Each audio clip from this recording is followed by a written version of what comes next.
Competition. The cemetery from the rocking chair had taught me their lessons. From now on, I'd be the kind of girl Papa had to have in order to gain the wealth and live happily. I knew he believed his way was the best way, and I couldn't judge for myself the right and wrong of most situations. And I wanted Papa to love me more than the hateful first Audrina that I had wished had never been born. You'll never be as wonderful as your dead sister, stated Vera so firmly that it seemed indeed she must have known her. She was trying to press Papa's shirt to show him she could, but she was only managing to ruin it. And the iron kept sticking to the left and left burned places shaped like the iron, for even the steam holes showed. The first Audrina could iron shirts like an expert, she said, bearing down hard on the iron, and she was so neat with her hair. Your hair is always a windblown mess. Vera's hair wasn't exactly terrific looking either, the way it fell down into her face in wispy strings. The sun through the windows shone through her apricot hair as it turned gold on the ends and red near her scalp. Sun hair, fire hair. I can't understand why they name you someone so stupid after such a brilliant girl. You can't do anything right, she went on.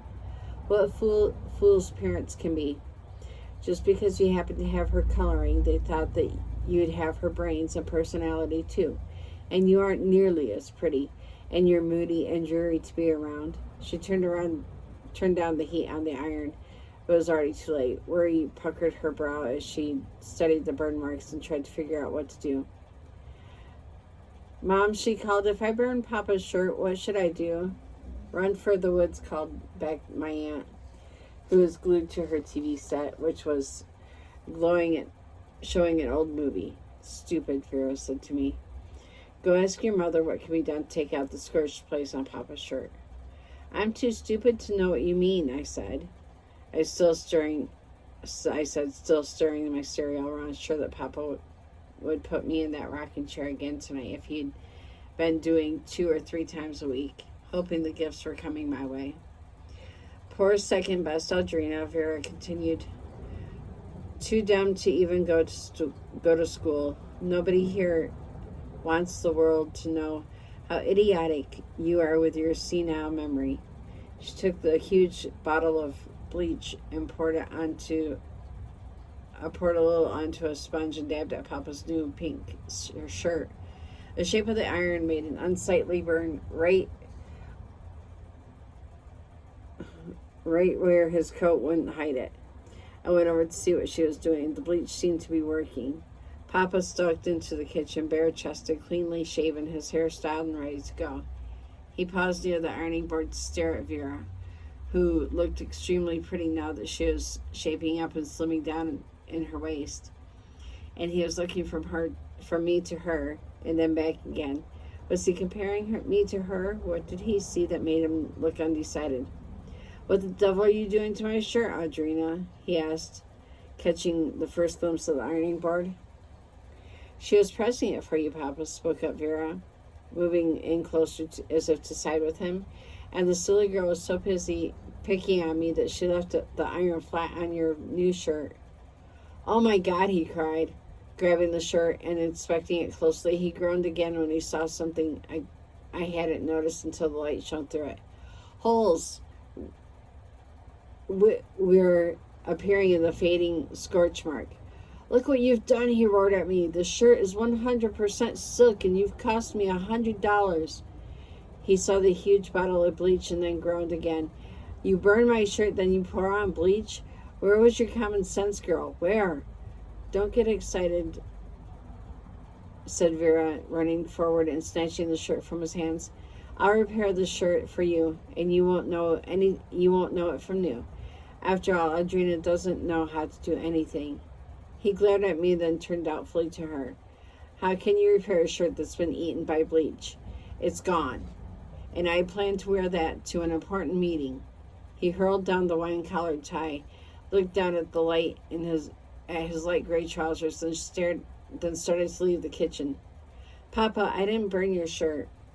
Don't lie to me, he said with disgust. I saw you at the ironing board and the bleach bottle wasn't a foot away. Besides, I don't think Vera would give a damn if my shirt was wrinkled. I naturally presumed you would be the one who knows how much I like this. I like to be turned out to perfection. I don't know how to press shirts, Papa, as Vera says all the time. I'm too stupid to do anything right. Papa, she's lying, and what's more, I told her to turn down the steam and use pressed cloth, and she wouldn't listen.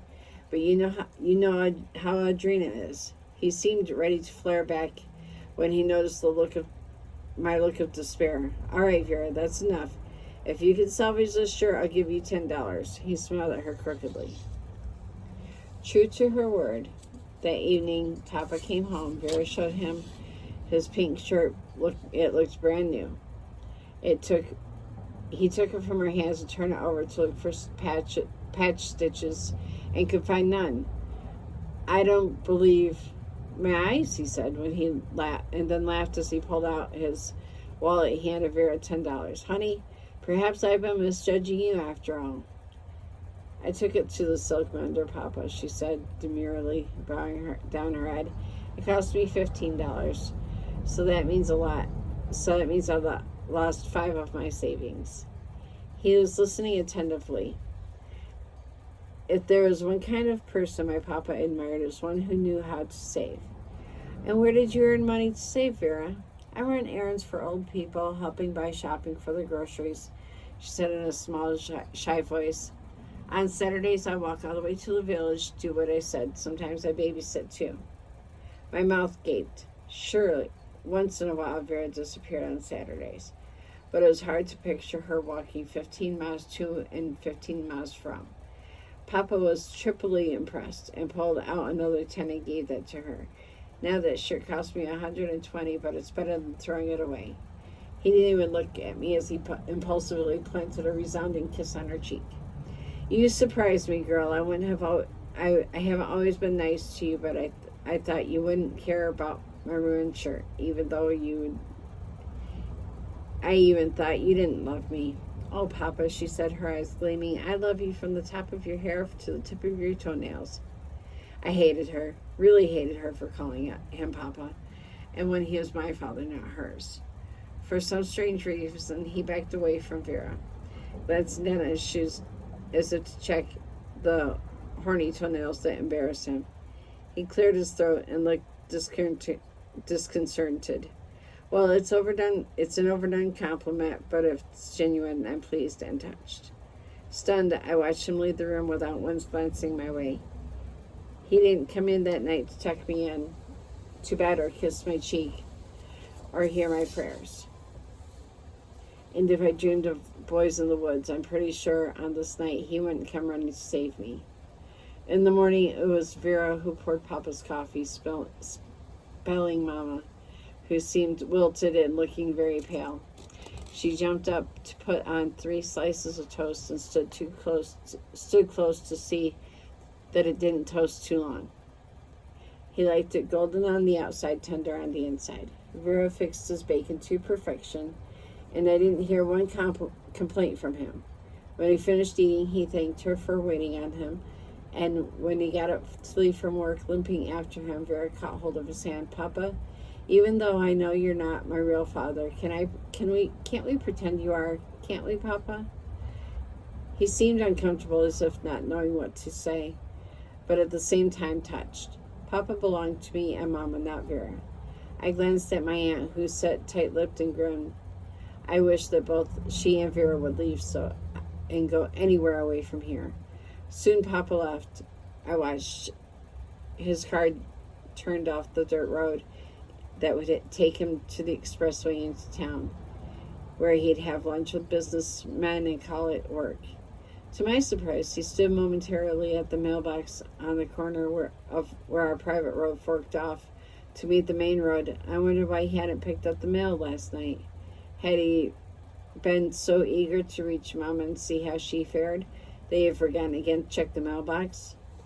When I reached our mailbox, I found the mail was still there. In fact, magazines and newspapers were bulging out from the door, which wouldn't close. It took some doing to stack my arms with all that was addressed to Papa. This was just what I needed. I would win Papa back. I knew he wanted from me. I knew Papa cared about most money. I had to use my best gift to make Papa money. Then he'd love me the best forever. I was trying to read the front page of the Wall Street Journal before I reached the kitchen to toss the mail on the table. I raced off to find items I needed. A pencil, a notepad, a length of string, and a straight pin. In the closet under the back stairs was all the junk we wanted to keep and later throw out. It was there I found old copies of the journal. I laid out the quote sheets and began to list the most active stocks, making 2 weeks should give me time span enough. Even as I worked, I could hear Vera upstairs arguing with my aunt, who wanted her to help with the laundry. Vera wanted to go to the movies. She was meeting a friend. No, yelled at my aunt, you're too young to start dating. Vera said something else I couldn't make out. No, no, no, I could hear very well. Stop pleading. Once I say no, I mean no. I'm not like some of those others around here who say no and later change their minds. You let me do as I want, or I'll spill out all our family secrets in the middle of Main Street, strolled Vera. I'll stand there till everybody knows who my father is and what you did, and the Whitefield name will go further down the list of scoundrels. Open your mouth about family secrets and you won't get one dime from me or anyone else. If you behave yourself, there's a chance for us to profit sooner or later. You antagonize Damien and Lucetta. You're born in both their sides.